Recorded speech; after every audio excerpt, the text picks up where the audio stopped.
Welcome to the show.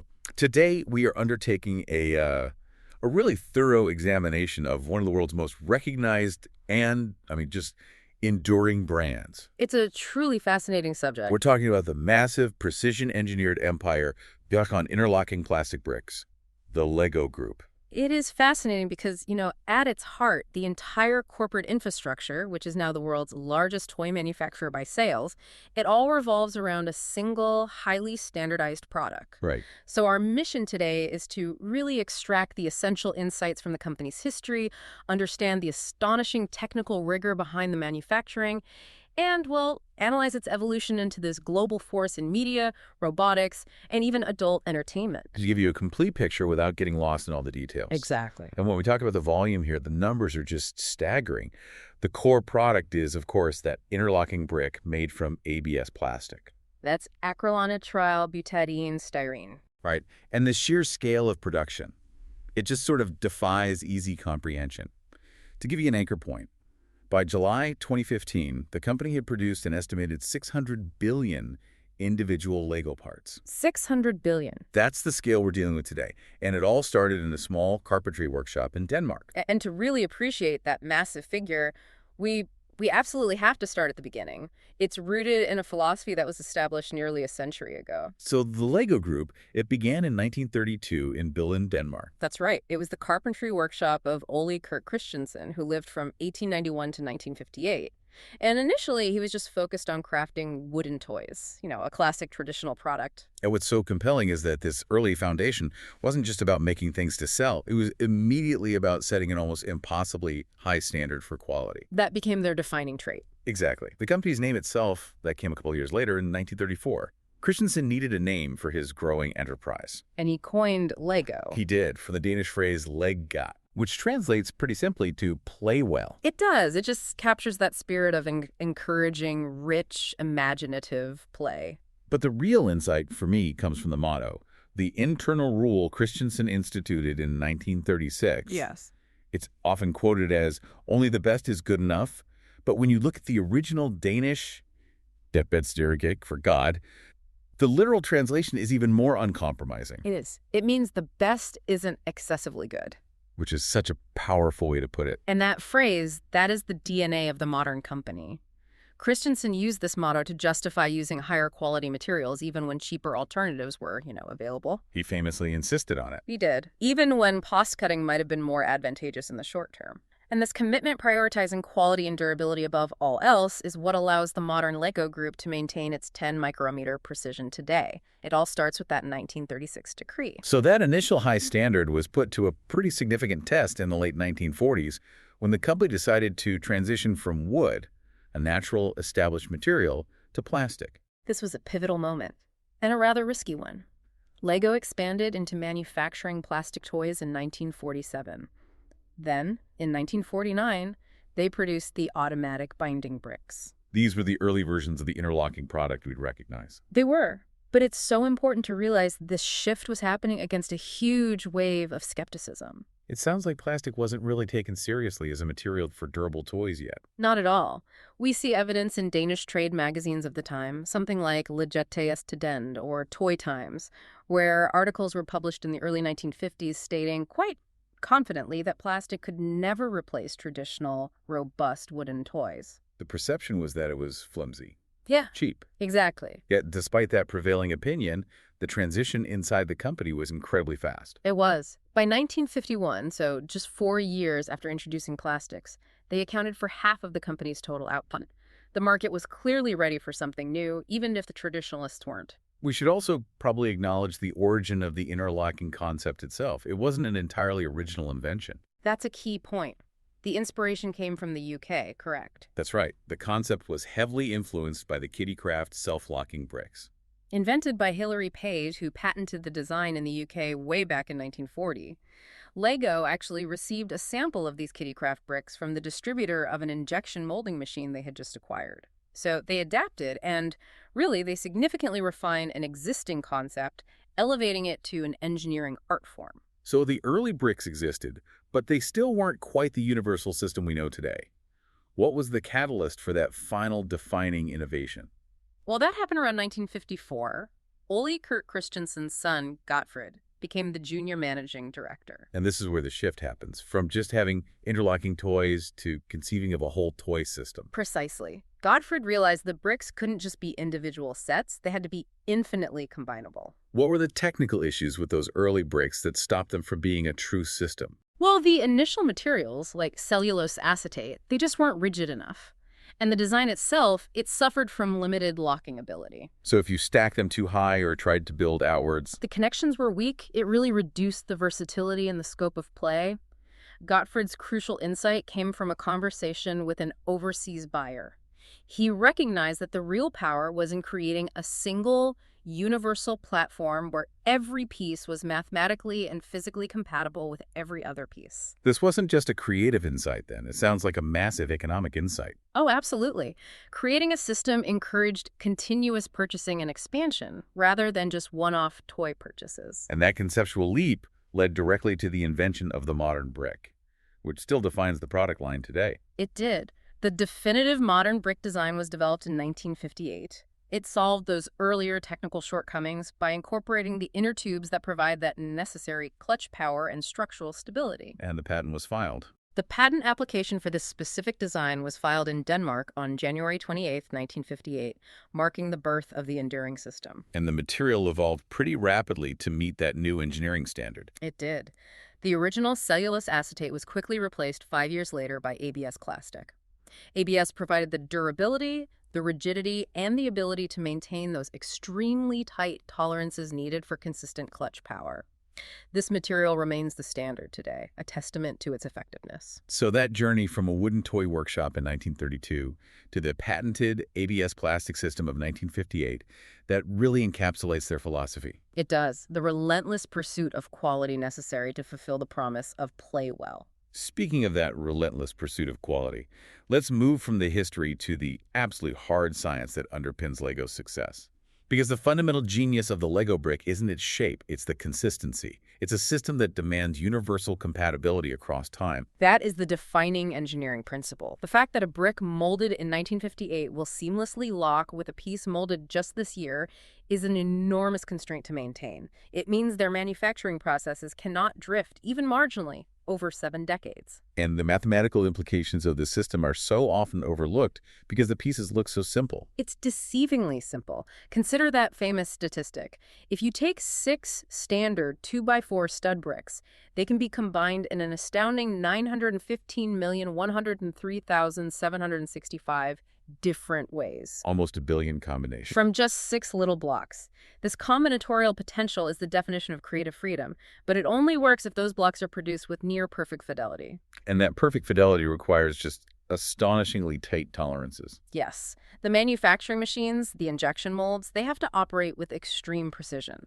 The tolerances permitted for the bricks themselves are as small as 10 micrometers. For the molds, it's about 20 micrometers. To give some context, the average human hair is what, about 75 micrometers thick? Exactly. So we're talking about precision measured at less than 1/7 the width of a human hair. If the bricks deviate even slightly outside this range, the clutch power, how firmly they lock and how easily they detach, is compromised. And the entire system fails. The whole system fails. So how does the manufacturing process actually achieve this level of precision at such an incredibly high volume? It's an intense, high-tech operation. It involves specialized injection molding. They start with ABS plastic granules, which are heated until they reach this dough-like consistency, around 232 degrees Celsius or 450 Fahrenheit. And this molten plastic is then forcefully injected into those highly precise steel molds. And the pressure required for that injection must be just immense to capture every tiny detail. It is. The plastic is injected under tremendous pressure, using forces up to 150 tons. The cooling time is incredibly fast, around 15 seconds, and then the perfectly formed brick is ejected. The molds themselves are engineering marvels. They often cost tens of thousands of dollars. And they're designed to withstand this repetitive, high-pressure, high-temperature cycle millions of times while maintaining that 20 micrometer precision. And the success of this process is best illustrated by the quality control figures, which, well, they really bring the founder's motto into the 21st century. This is maybe the most defining statistic of the company's technical identity. I would agree. According to the Lego Group, out of every million bricks they produce, only about 18 fail to meet their stringent quality standard. 18. per million. 18 failures per million. That microscopic failure rate demonstrates an obsession with consistency that few mass manufacturers can match. It's what assures you that when you open a brand new set, every single piece will function exactly as promised. And this is all happening at a blistering pace across their global network. The scale is just colossal. Annually, they average 36 billion bricks. If you break that down, that means approximately 1,140 elements are produced every single second. Every second. Across all their operational factories. To manage that flow, that volume, and still maintain that 18 per million failure rate is an extraordinary feat of logistics and engineering. And to give listeners an unexpected context for this manufacturing scale, there's that fascinating and slightly humorous claim about their tire production. Yes, that's a wonderful illustration of scale. In 2006, based purely on the volume of small rubber tires manufactured for the wheels in their vehicle sets, it was estimated that the Lego Group could legitimately be considered the world's #1 tire manufacturer. Producing how many? Around 306 million small rubber tires a year. Now, these aren't full-size car tires, of course, but that number just underlines how massive and pervasive their component production is. Beyond production, the engineers have put these pieces through extreme physical stress tests to understand their actual structural limits. And they are far tougher than they appear. There was a famous experiment conducted by the BBC and the Open University. They tested the load capacity of a single 2x2 brick. And what did they find? They found that this small block can withstand an average maximum force of 4,240 newtons. So the calculations showed that to crush the bottom brick in a stack, you would need to stack 375,000 standard 2x2 bricks directly on top of one another. That is an impossible height in the real world. It is. That stack would reach a height of 3,591 meters. That's almost 12,000 feet. This level of structural integrity, achieved with only ABS plastic and a specific internal geometry, is just incredible. And private tests have shown that the bricks can withstand thousands of assembly and disassembly cycles before showing significant wear. Thousands. These bricks are effectively designed to last forever. And that structural integrity, that longevity, brings us to their global footprint, which is rapidly evolving as the company grapples with the long-term implications of making such a durable, long-lasting plastic. Well, the current manufacturing network includes molding operations in Denmark, Hungary, Mexico, and China. Decoration and packaging are also handled in the Czech Republic, but the future is focused very heavily on sustainability and expansion. We see that massive commitment in their new factory projects, particularly in North America. Absolutely. They're investing over $1 billion into a new carbon-neutral factory near Richmond, Virginia. It's scheduled for completion in 2025. And the ambition here is total self-sufficiency. It is. The factory is designed to be powered entirely by rooftop and ground solar panels, generating 35 to 40 megawatts on site. They also opened their 6th factory worldwide in Vietnam in 2025, which they've described as their most environmentally sustainable factory to date. And these massive investments are directly related to their goal to move away from ABS plastic entirely. They've set a very ambitious deadline for that. They have a self-imposed 2030 deadline to find eco-friendly alternatives for the majority of their products. They've made some inroads, Since 2018, all their botanical elements, leaves, bushes, trees have been made from bio-derived polyethylene. They also committed to eliminating single-use plastic bags for packaging. Right, transitioning to recyclable paper bags, which is a huge logistical change. But the real challenge, it lies in finding a suitable replacement for ABS, the core material.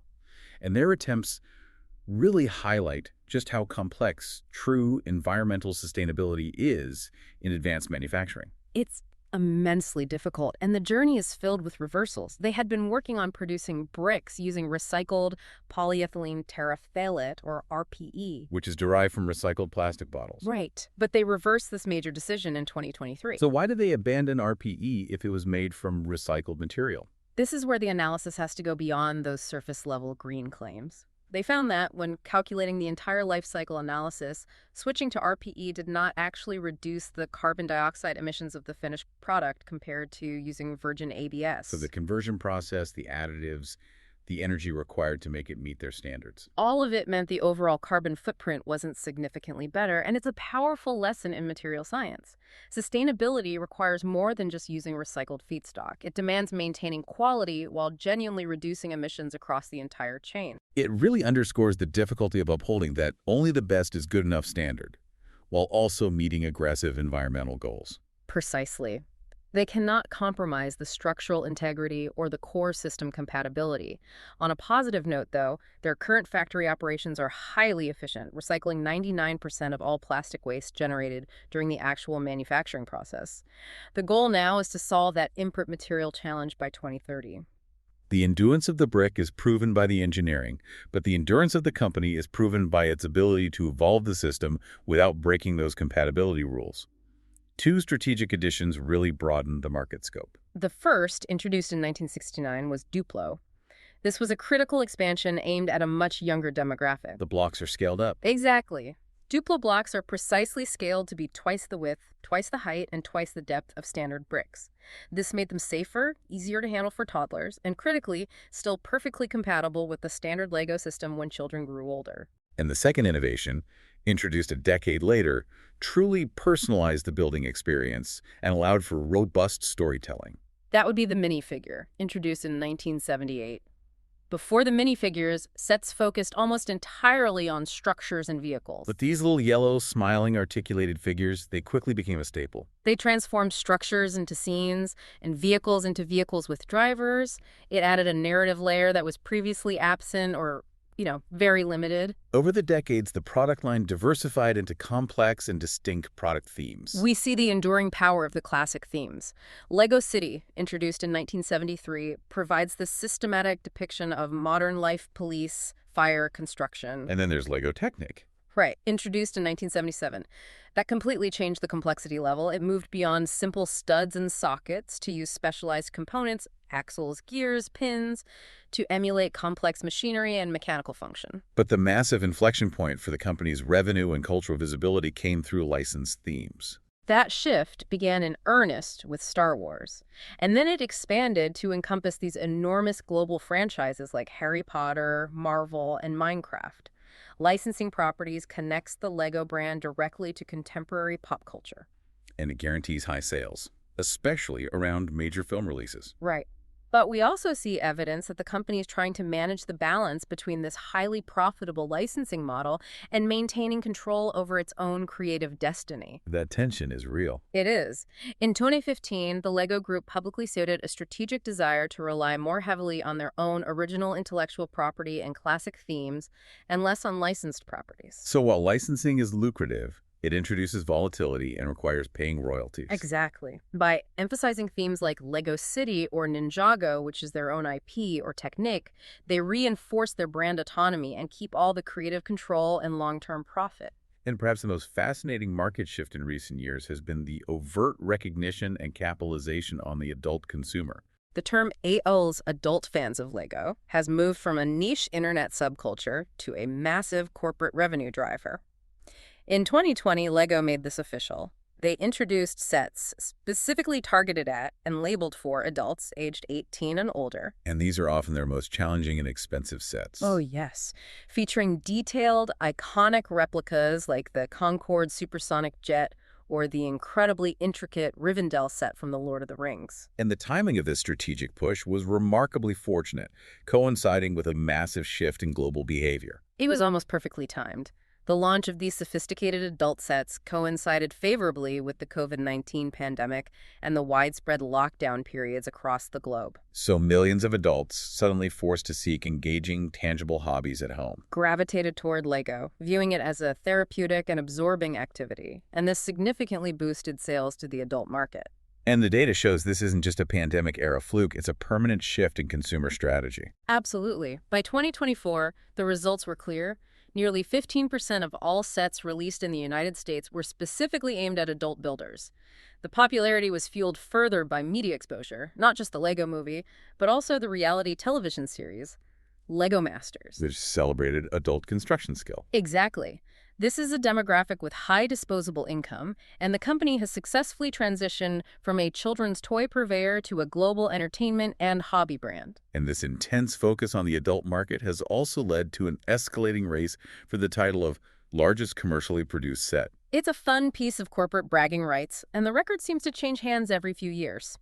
If we trace the title, it was held by the Ultimate Collector's Millennium Falcon in 2007, with 5,195 pieces. That was then eclipsed by the Taj Mahal set, which had 5,922 pieces. But then the Falcon returned in an expanded form. A redesigned Millennium Falcon reclaimed the title in 2017 with 7,541 pieces, a monumental set at the time. However, the subsequent years have seen the piece count just explode. They really have. The current record holder is the LEGO Art World Map, which clocks in at an astounding 11,695 pieces. And just behind it are other giants. The LEGO Titanic with 9,090 pieces and the LEGO Architect Colosseum with 9,036 pieces.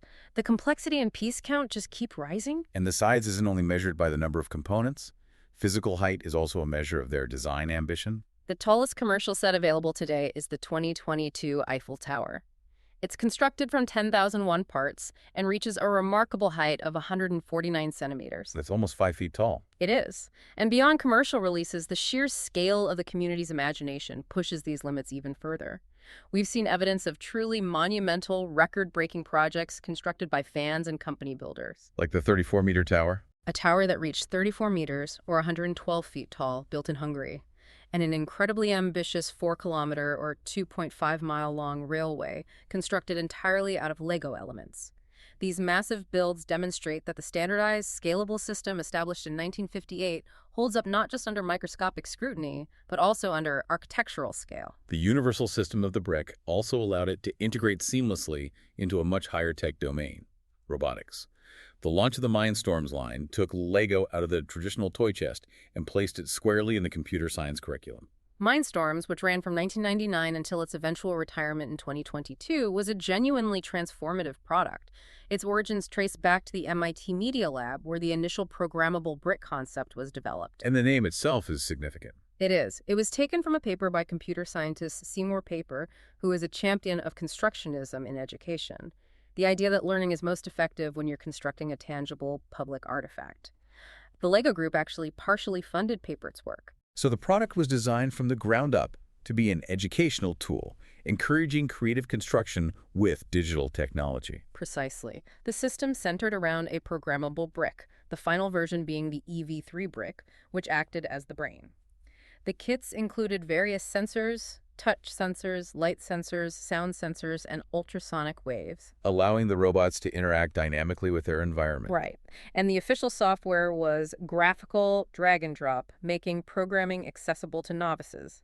Programs were uploaded to the brick, initially via infrared, but later versions used Bluetooth or a USB cable. And crucially, the open nature of the robotics community meant fans developed unofficial programming languages. They did. Things like not quite C and not exactly C, demonstrating how the platform fostered this sophisticated ecosystem of digital builders. This functionality quickly moved Mindstorms into the realm of organized competition, becoming a cornerstone of youth engineering events globally. Oh, absolutely. Mindstorms became integral to global robotics competitions.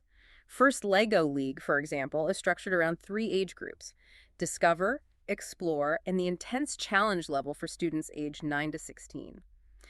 These events require students to design, build, and program autonomous Lego-based robots. The kits were also heavily used in international events like RoboCup Jr. Right, which often pushed the programming complexity to its absolute limit. While those competitions are impressive, perhaps the most profoundly impactful application of the Mindstorms technology emerged not in a classroom or lab, but in a field dedicated to improving children's lives. I agree. This is where the systematic nature of the product intersects with profound human potential. You're referring to the ICO Creative Prosthetic System. Designed by Carlos Arturo Torres, specifically for child amputees. Explain how the LEGO system was integrated into the prosthetic. Well, the ICO system was modular. It featured a base unit that connected to the child's limb stump. This base unit contained myoelectric sensors, which are critical. Okay, wait, what are myoelectric sensors exactly? Right, so they're highly sensitive sensors that read the tiny electrical signals generated by muscle movement in the remaining limb stump. When a child consciously flexes a specific muscle, the sensor detects that electrical impulse and sends a signal to the prosthetics processing unit. Which allows the child to control the motion of the attached hand, or in this case, the attachment base. Absolutely. The end of the prosthetic was designed to accept standard LEGO connections, and the processing unit was fully compatible with LEGO Mindstorms. This allowed the wearer, the child, to completely customize their limb using standard LEGO bricks. So it could build fun, imaginative, and programmable attachments. Things like mechanical diggers or laser-firing spaceships. It turned a functional medical device into a tool for creative play. The collaboration between the designer, the LEGO Future Lab, and a Colombian Foundation for Rehabilitation seems to have focused on empowerment. That seems to be the key word, empowerment. It is. By leveraging the universality of the LEGO system, they transformed what could be a source of self-consciousness into an evolving, customizable, and unique feature. The child could constantly modify their limb to match their imagination. It's just a powerful example of how creative construction can be a tool for rehabilitation and confidence building.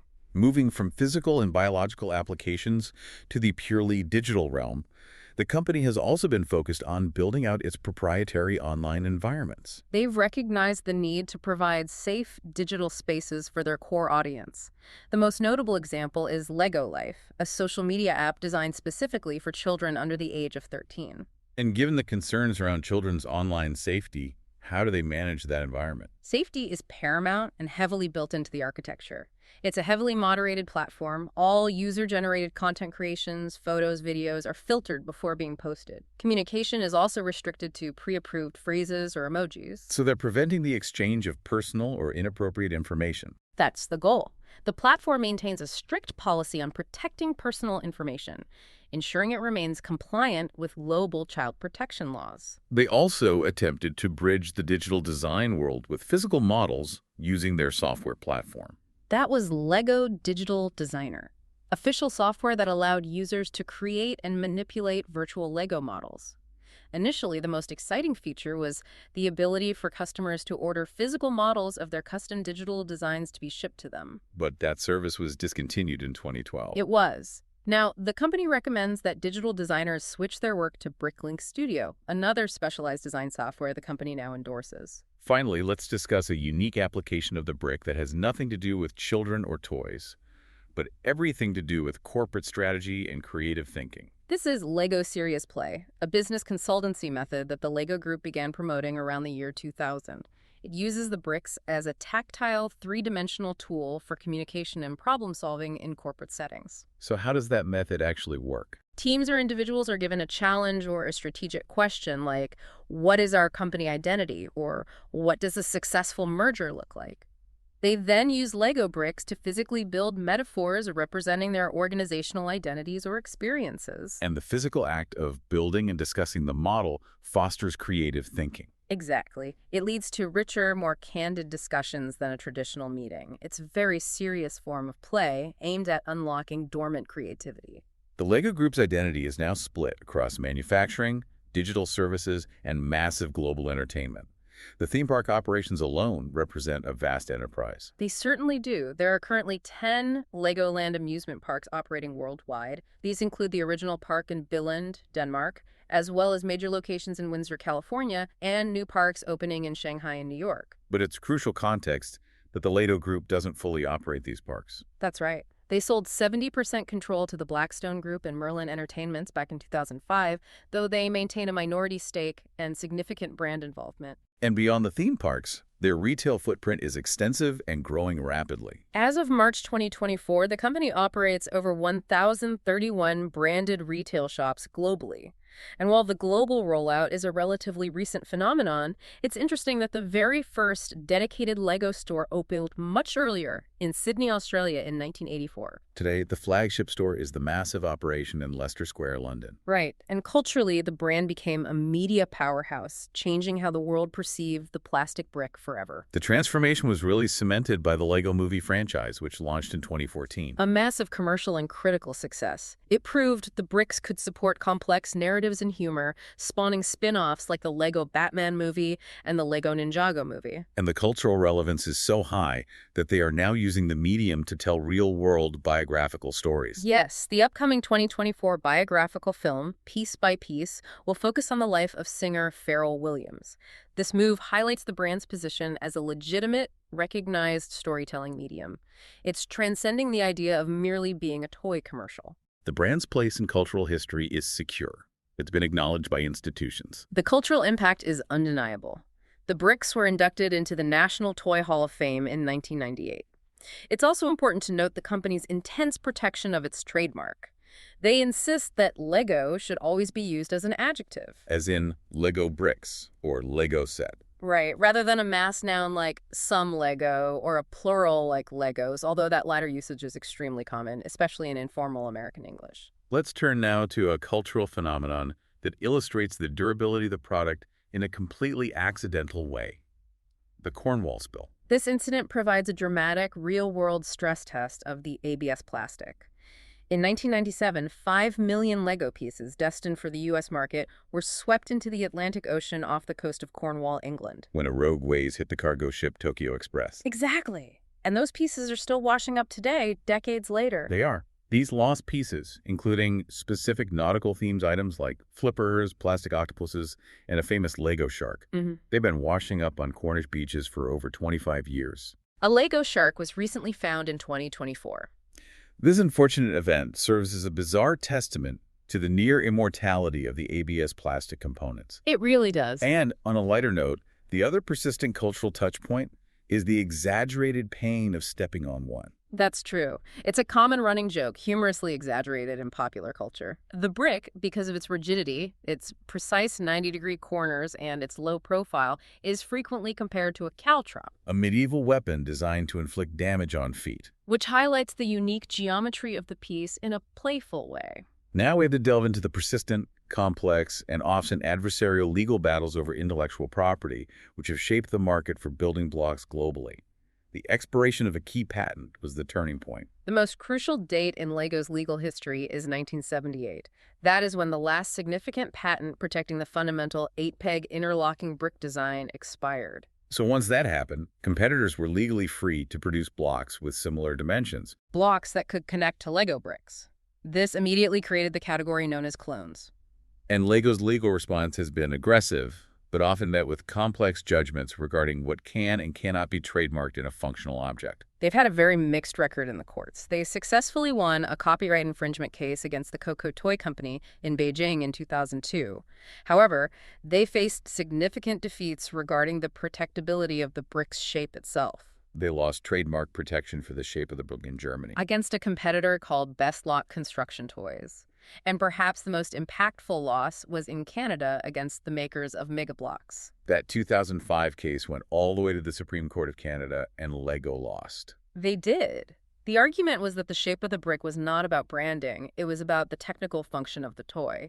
It was necessary for the brick to work within the system. And this principle, that functional elements cannot be trademarked, was solidified across Europe years later. Correct. The final nail in the coffin for trademark protection of the shape came in 2010. The European Court of Justice ruled that the specific 8-peg design of the brick merely performs a technical function. Since trademarks are meant to distinguish the source of a product, not its utilitarian function. The design could not be trademarked. This forced the Lego Group to shift its focus entirely from protecting the basic shape to relying on branding, minifigure design, set instructions, and, critically, their unwavering quality standard. This ongoing battle, often referred to as the Clone Wars, resurfaced with significant community opposition in the early 2020s. It did. In 2020 and 2021, the company began sending cease and desist letters to small toy retailers and even popular YouTubers in Germany who were promoting clone brands. And in one notable incident, a shipment of bricks from a clone producer called Cube Man was blocked from entering Germany. Right, due to intellectual property concerns raised by Lego. And the community's reaction to this aggressive enforcement against smaller entities was surprisingly forceful.